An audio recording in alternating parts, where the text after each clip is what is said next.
Hey, good afternoon, everybody. Hey, Shannon. Hello.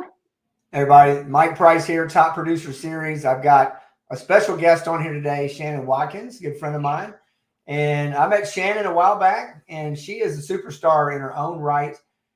Shannon is the owner of the Watkins Real Estate Associates in Stockbridge, Georgia. It's your own brokerage. You are the broker owner. With about Yeah. 100 agents, 91 agents. Then you've got the Shannon Sells Team, which is 40 agents. So you're not doing too bad down there. You're making it happen. So Shannon's leading by example. She has gone from a solo agent to running a team and then running a brokerage, which is not easy, even in a down market. We've had, with the interest rate and everything. So Shannon, and she's an author as well. We're going to talk about her book in a little bit later. So Shannon, welcome to the program. Tell us about you and how'd you get here? Okay. Well, thank you, Mike. You probably made me sound way better than I actually am. But so, man, I started real estate, I guess, 22 plus years ago, and I started on a team. And on that team, I learned a lot about how to work with buyers, especially new home buyers. But from there, I started investing, thought I was great, went out on my own, learned quickly I was not. So I had to learn a lot. Just because I was really great at working with buyers didn't mean that I understood how to run a business, which is what, in essence, if you're an independent agent, you're running a business, right? And I think we forget that sometimes. We think, oh, we're salespeople, but we have to know how to run a business.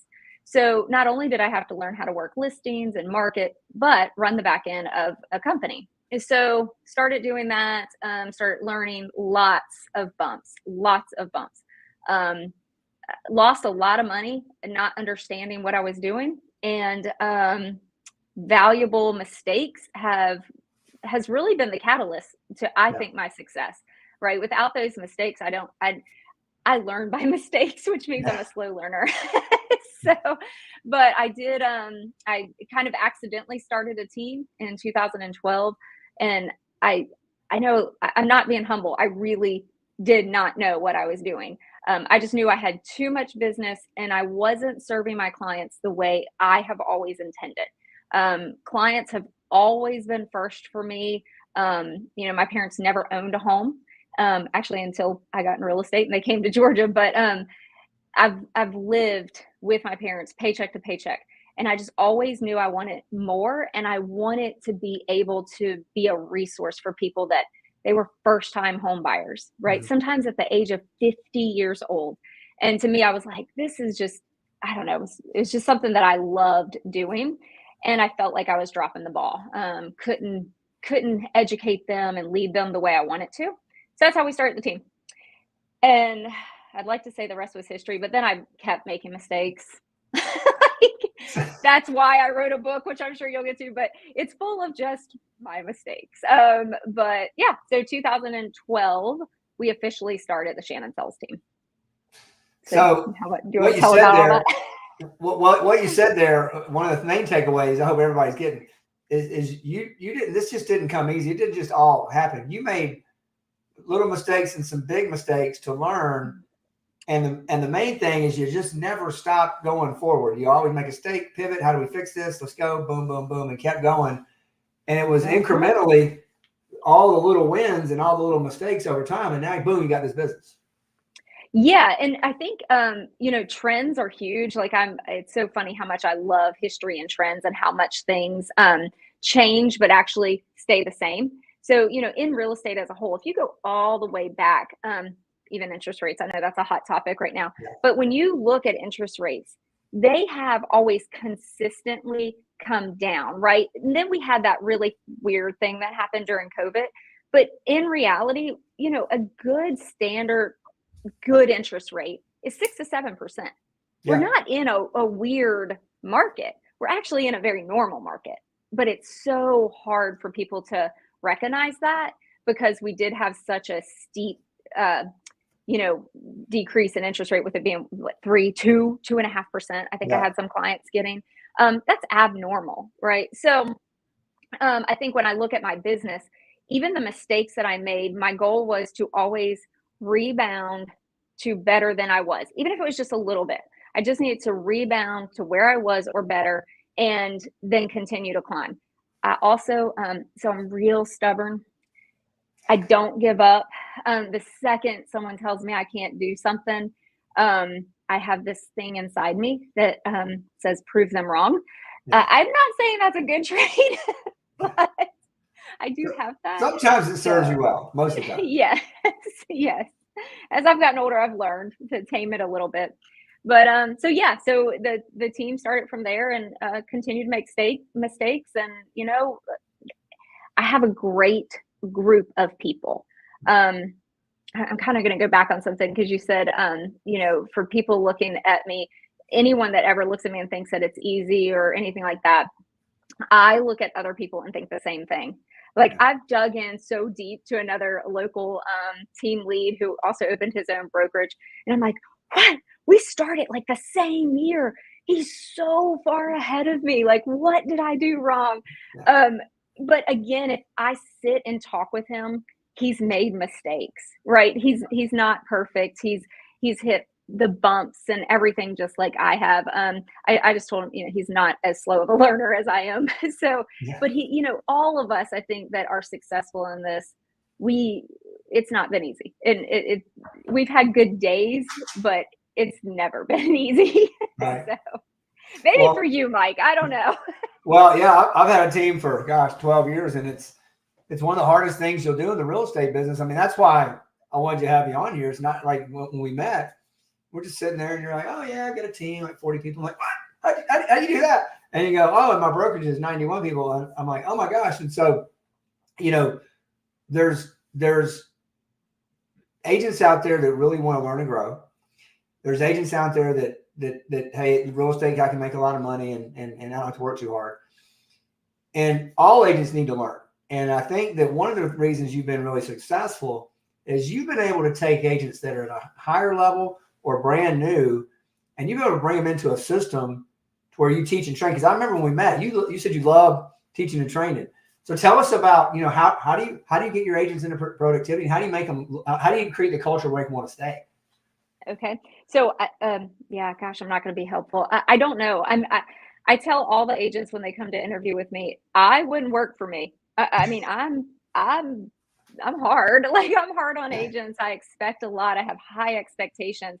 So I think the type of people that gravitate towards me are people that do have the same passion. Like, when I think of my avatar, right? That avatar is someone who has a very strong work ethic, who is very competitive without that backstabbing spirit, and who, no matter what, has the client first, right? Like, again, it's work ethic, but also it's more caring, nurturing. Like, I would rather someone only sell 20 houses a year and have relationships with their clients, like life lasting, than for them to sell 120 houses and their clients a number, right? So I think the people that work with me gravitate towards that.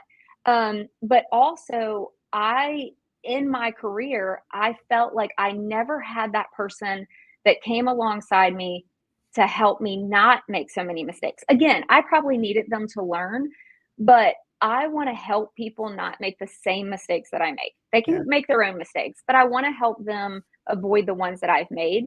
So I pour into the agents in a way that they can grow on our team and individually, which leads me to tell you about, 91 agents at our brokerage. Well, one of my brokerage agents, she actually started on my team.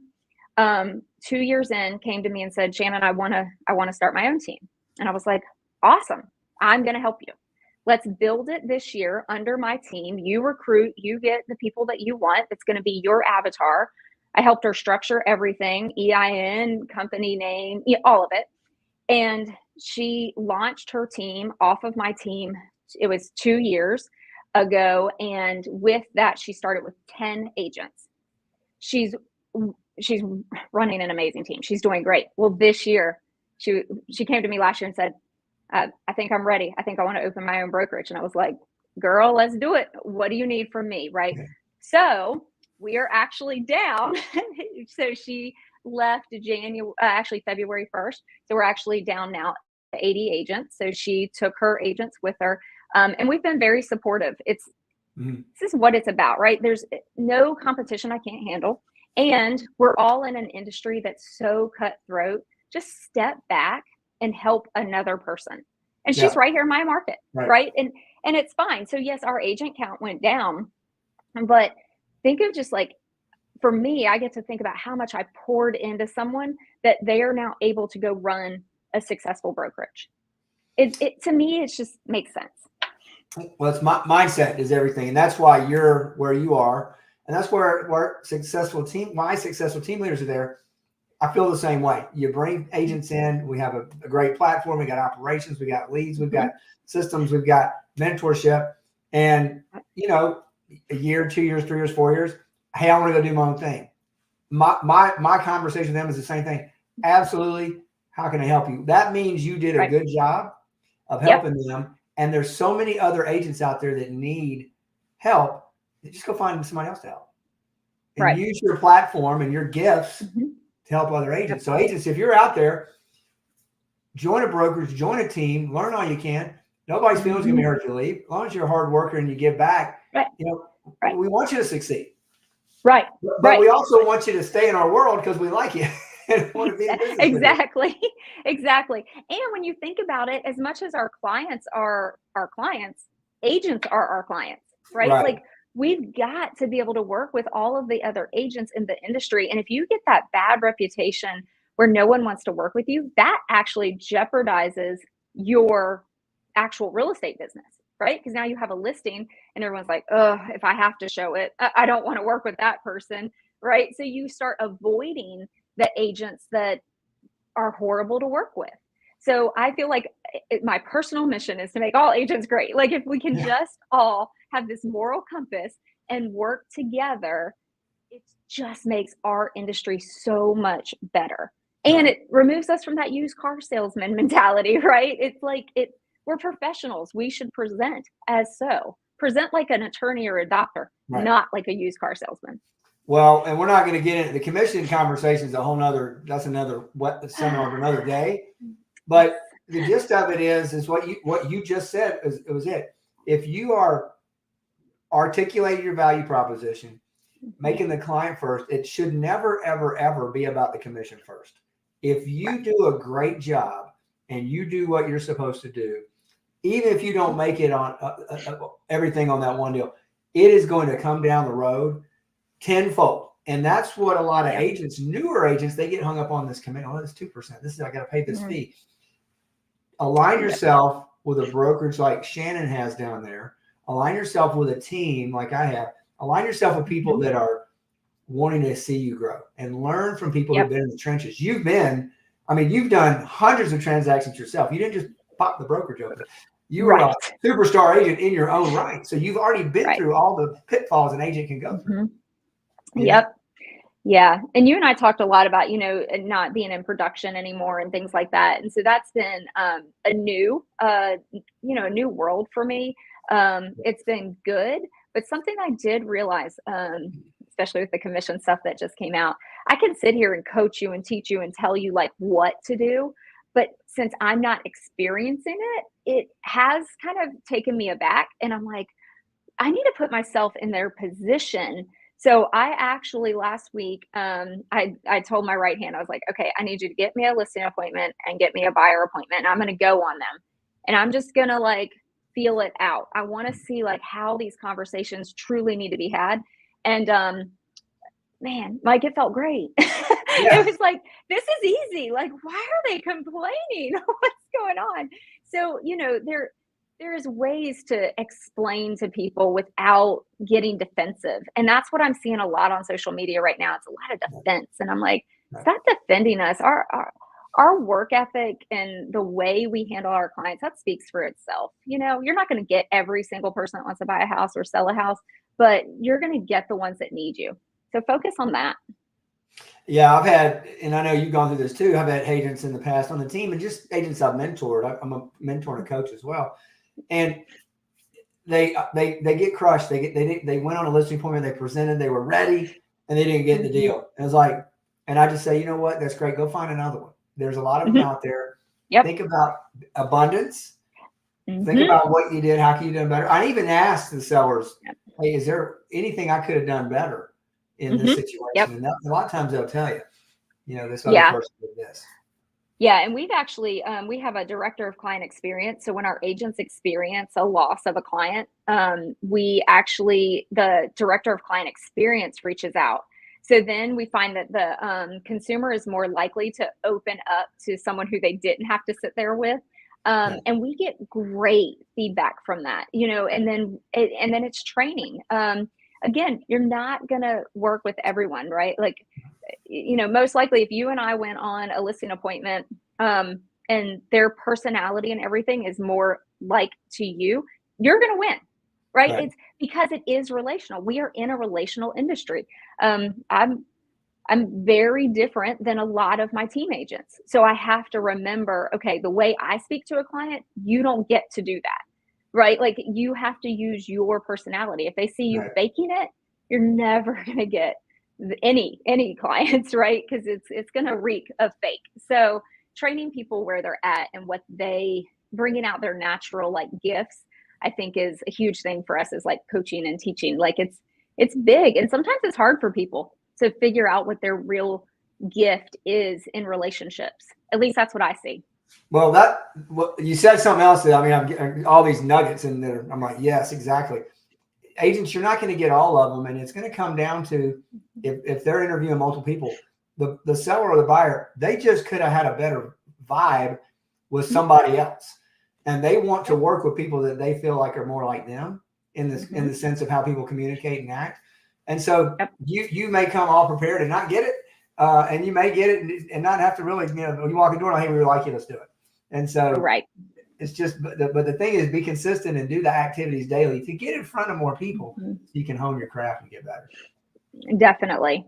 And, we were talking about just like growth and like where I am now with the brokerage and everything. For me, that wasn't planned either. That almost came out of necessity. When you have a large team and you're at a brokerage, like for me, as an example, my last broker was amazing. I love him. Like, it was a great relationship. But when you really just start looking at the numbers, the amount that my team was paying in caps and fees, and we had already had our own building and paying rent, and just when you start looking at all the numbers, it really, for me, it just became more of a necessity. I'm like, we're spending $190,000 a year when you take all of us and our caps and everything. So, it was like, well, I can open a brokerage for 100, Yeah.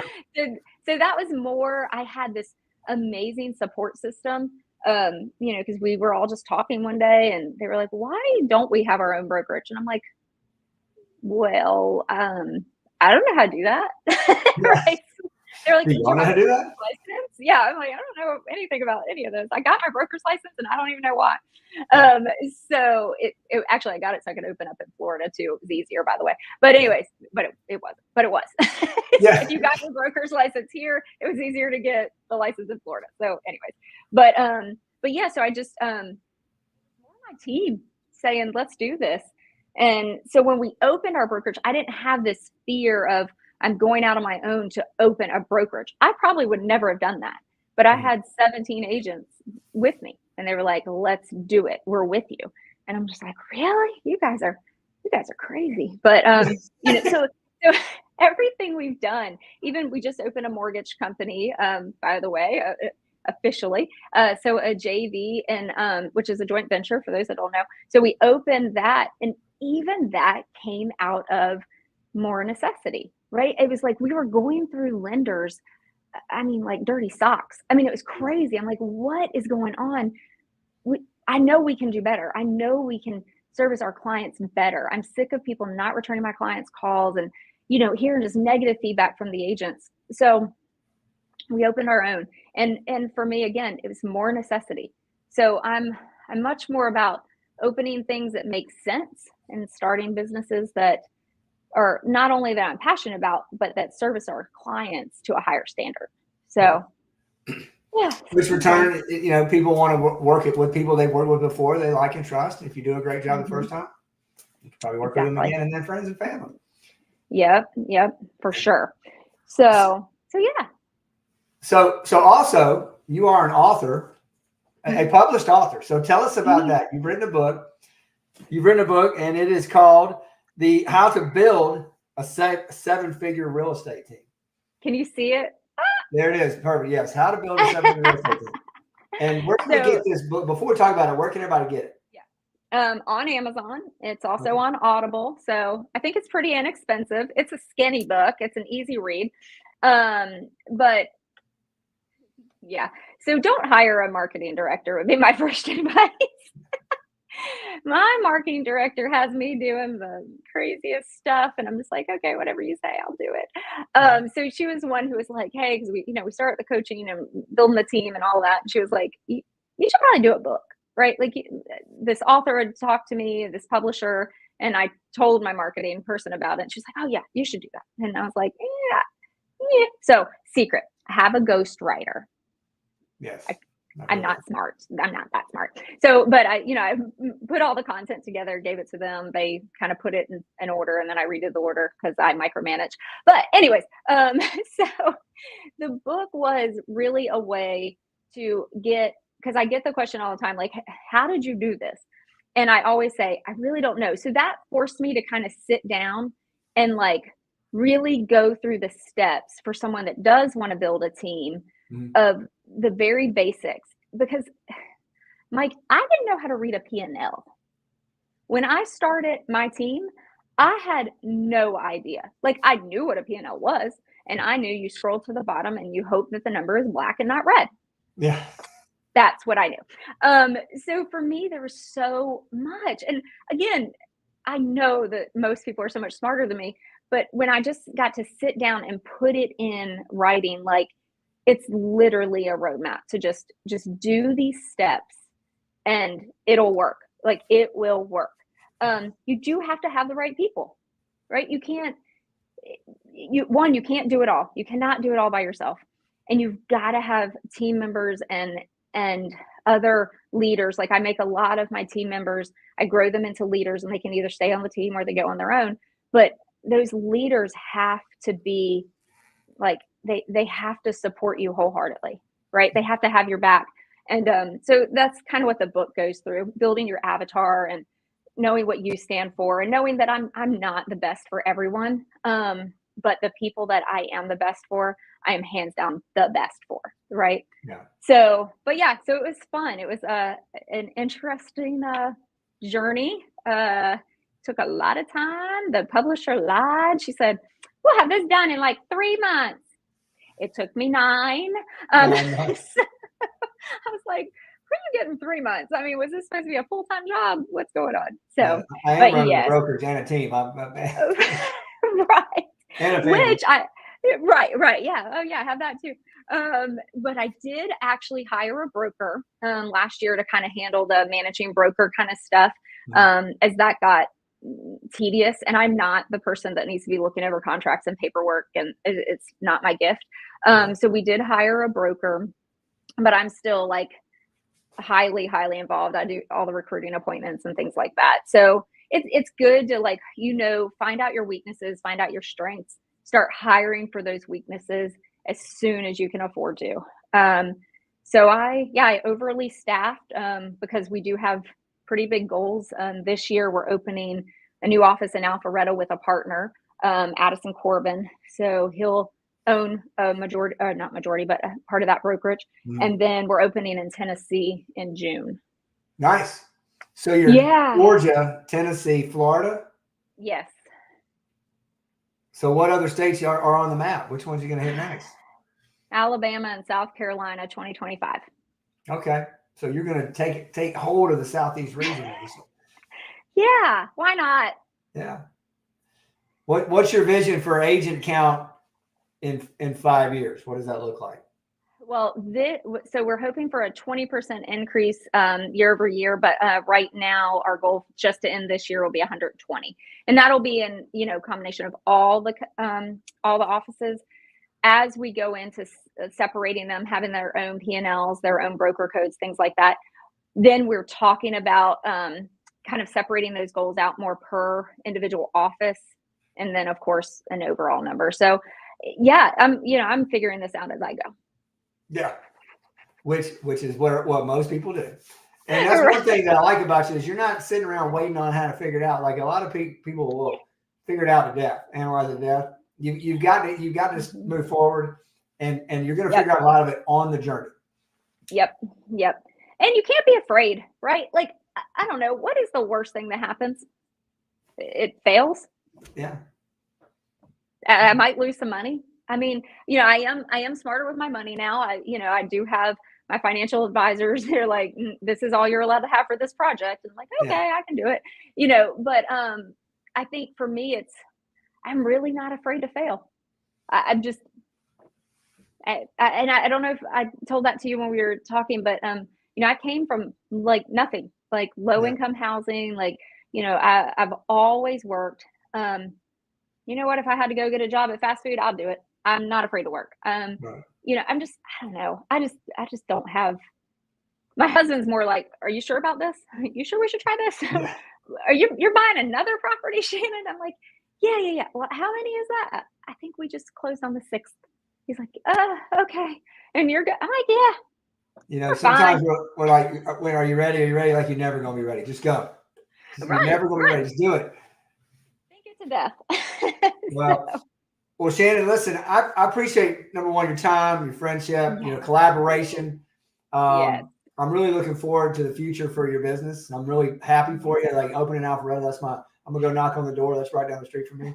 And so, we'll have to talk about that. I have to make sure we still get you referral business. That's right. But thanks for sharing part of your story. And guys, y'all just got a little tidbit. I mean, she's been working hard for many, many years. She's made a lot of mistakes and she's made a lot of loss of money, but ultimately she's thriving, not just surviving. And she's changing the lives of hundreds of agents across the Southeast now with her platform. So Shannon, thanks so much for all you do and all your giving. Thanks. And I appreciate your time today. And we'll do this again, hopefully towards the end of the year. Okay. Yes. And thank you, Mike. And also I do have a plan. I would like for you to come in and talk, be one of our guest speakers. So you and I'll chat soon. Would love to. Okay. Awesome. Thank you so much. Take care. Bye.